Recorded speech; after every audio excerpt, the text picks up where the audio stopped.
মজার একটা ঘটনা খেয়াল করে শুনবেন।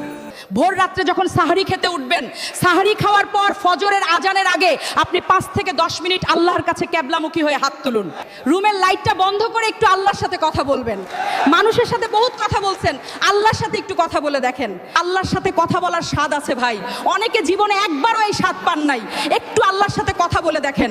কথা বলবেন এইভাবে, ও আল্লাহ, কত গুনাহ আমি করেছি, কত পাপাচার আমি করেছি, মরতে আমার হবে, তোমার কাছে যাওয়া আমার লাগবে। আল্লাহ, শয়তানের প্ররোচনায় পড়েছি, এই রমজান মাস তুমি কত মানুষকে মাফ করে দাও। নবী করিম সাল্লাল্লাহু আলাইহি সাল্লাম বলেছেন, রমজানের প্রত্যেক রাতে আল্লাহ তাআলা অনেক মানুষকে সাধারণ ক্ষমা ঘোষণা করে দেন। হে আল্লাহ, এই রমজানে কত মানুষকে আপনি সাধারণ ক্ষমা করে দিবেন। আল্লাহ, আপনার সাধারণ ক্ষমা পাওয়ার জন্য কোনো যোগ্যতার দরকার হয় না। আপনি চাইলে যাকে তাকে মাফ করে দিতে পারেন। দুনিয়ার প্রেসিডেন্ট, প্রধানমন্ত্রী চাইলে একটা দেশের যাকে তাকে যা খুশি তা দিয়ে দিতে পারে।